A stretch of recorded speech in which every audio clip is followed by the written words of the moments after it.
All right, we're going to look at chapter 3.1. Um, I have kind of just an overview timeline here, but we will begin with um, the Venus of Windledorf, or as your book says, the Woman of Windledorf. And we start into what's called prehistoric.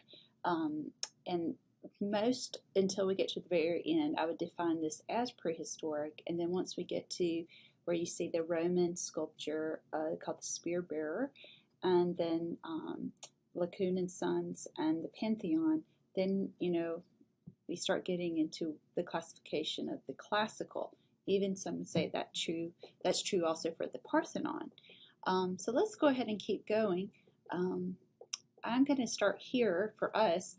I put the Venus of Windledorf because that's how she was introduced to me. And she's just called Venus because they believe she was perhaps a fertility figure. They believe that because of the sexual features like the enlarged breast and her swollen waist. And then most of the artworks that have been recovered are usually either like one or two things. They're about surviving for food, how do they get their food, or having children. And so this would, of the two choices, it would be the children. So that is a great example of prehistoric.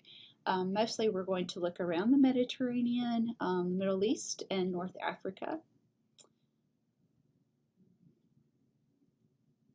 Okay, so ziggurats. Babylon, amazingly powerful empire in the Middle East. It was a Mesopotamian Babylon was. It was of that type of culture, and they had a ziggurat, which means mountain. That's kind of like a pyramid, but almost like you take off the very top of the pyramid, but it was used as a temple. And here's the ruins of one. Of course, you can see in the far background there has been restoration to the actual ziggurat of Ur. Here is what it had looked like before the restoration, and then this is what it would look like today.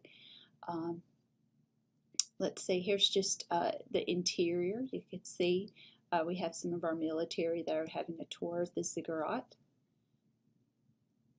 Okay. And we are going to keep going. The Akkadians.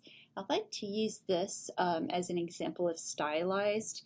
And then you could see what that word means is actually it represents an object that's been exaggerated in a way to emphasize certain aspects of that object. And in this case, we have a ruler's head.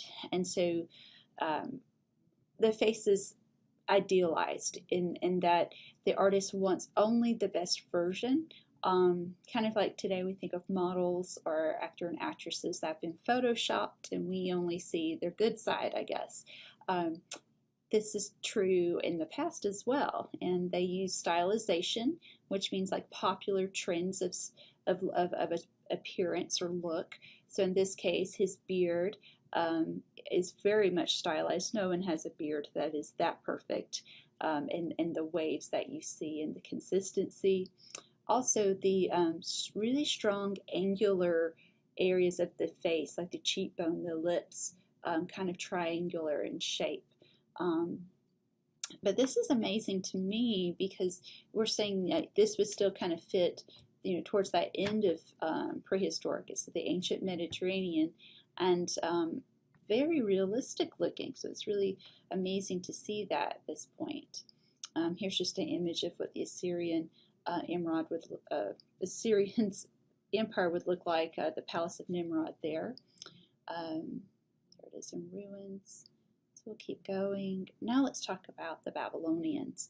I mentioned this before when we were talking about the ziggurat of Ur. So now let's talk about the entrance to the city of Babylon. There's the Ishtar Gate, which is the blue gate. It would be the main entrance into the city. It was sieged and destroyed, but, and this is with being built by Nebuchadnezzar. And here's what it looks like now. This is a helicopter overview of it. And it says in the quote here, it's hard to tell what are ruins and what is just ruined. A helicopter flies over the excavated parts of Babylon. Colonial powers took over the artifacts, and Saddam Hussein built his own palace over Nebuchadnezzar's, so that would be hard to distinguish it. And here we're just archaeologists away at work. Here's what is believed to be the Hanging Towers of Babylon. The kings married into another royalty family so that their two empires would not have conflict, or at least try not to. And so to appease his wife and to help her to feel comfortable in her new home, he had the Hanging Gardens, or at least it's rumored to have been built in Babylon. Here's the Ishtar Gate that I was trying to get to. It's enormous, and this is a reconstruction of it. Archaeologists did take parts of their findings, and I'm sure they had to create replicas as well to make this entrance that you see that's actually built into a museum in Germany. But it has different, some fictional and non-fictional creatures. The materials would have been very expensive, so that just kind of echoes the power of the empire. And just this would have been a glorious, or perhaps for some even an intimidating entrance into that city of Babylon. Okay, so let's talk about the Egyptians. The pyramids were used for pharaohs. It's a tomb.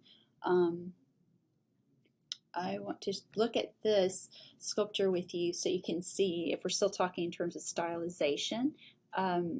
Very realistic.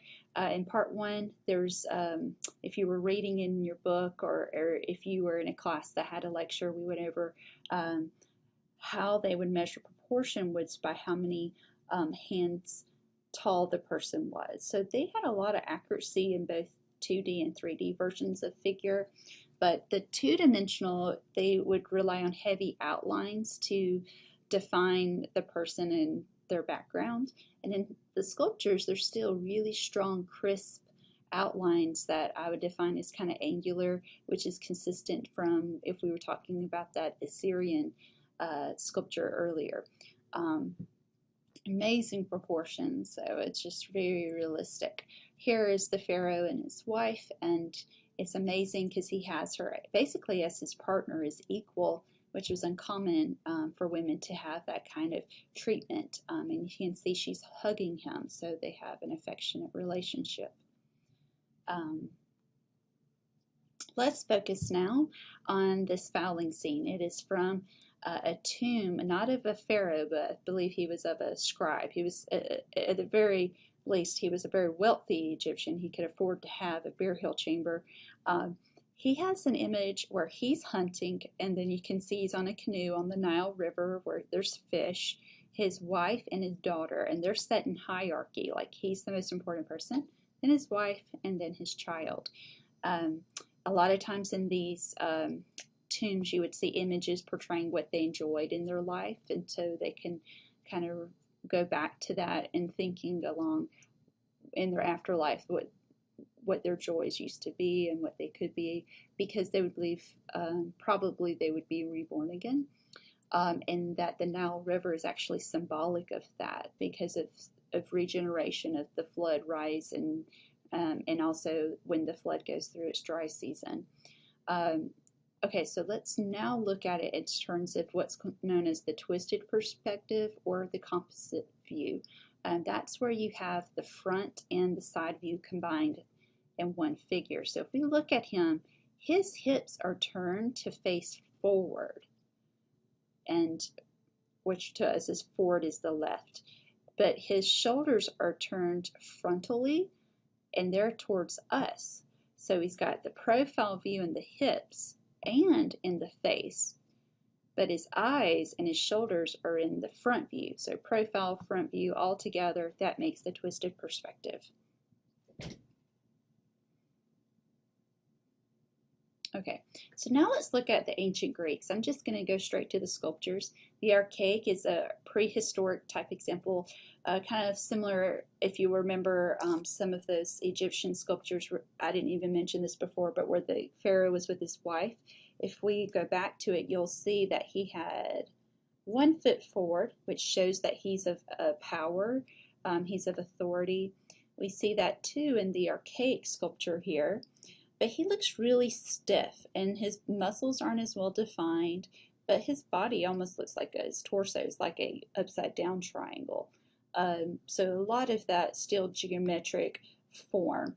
When we start to see more classical, there's a better understanding of anatomy and how organic our bodies are, meaning like how rounded our forms are, the muscles and our bones. And so we start to see that more so, more accuracy in that way during the classical period. Also, there's the standing position is supposed to be more natural. That's called the contrapposto pose. And so all it is the upper body twist in one direction, the lower in the other. And the one foot is usually raised, and so it's supposed to feel a little bit more relaxed anyway, more natural. And then looking at this sculpture, we're even further into understanding human anatomy. He is turning his body. He's wrestling the serpents, trying to keep them from devouring his sons. So this one would have been more engaging from multiple viewpoints instead of just saying, hey, there's a clear front and there's a clear back. It's, again, from multiple viewpoints. The Etruscans were known for their burial chambers, and this is what they would look like on the exterior, and you can see here in the interior. Now, on the left, they have what's known as sarcophagi, which is the plural, or sarcophagus, which is a coffin. The coffin, in this case, is baked clay, like a terracotta baked clay, that would have the remains. And it's really amazing. You can see the couple that they're lounging together. Again, it's really unusual for a woman to be embraced and kind of treated as her equal to her husband. But that's what we're looking at. And they both look happy. And their burial chambers that they had were supposed to be more domestic instead of kind of in comparison to the Egyptians, which were not like, hey, this quarter's their home, this quarter's their cooking area. You know, like these were a lot more closer to what their life was like, and they expected their afterlife to have, I guess, the same needs. So they had the same kind of similar chamber system. All right, so going back into the classical, let's finish off with the Arch of Constantine. I actually am going to post another video if it's still up on YouTube. If it's not, that's okay. I'm going to talk about it a little bit right now. It commemorates his military victory from a battle of Milvian, which was a Roman Empire war, because the Roman Empire was split in two. There was a eastern and a western. And then even within, like, let's say we're talking the Western, where Constantine, there was a lesser empire within it that was Roman as well, and that's who he had the battle with and conquered. He actually stole some of these, I mean, just the sculptures here are about 10 feet tall, and you can see here are people in the background, so it's enormous, and it's also located near the famous Colosseum. He actually tore sculptures off of previous monuments from other Roman emperors, like Trajan, and he took them and put them on his arch, and so it's just like a collage of different time periods of the Roman Empire. And in a lot of cases, he would actually take the face off of the previous emperors and put his face on there. And by doing so, he proclaimed both his lineage to previous emperors and his belief in his superiority over them. And then just to even make it a little bit more like, hey, he was a very confident man. He actually alluded to himself being like Apollo, so elevating himself to like a Greek deity. If we could see a detail of these sculptures, they have, which I don't think, yeah, I do have it here.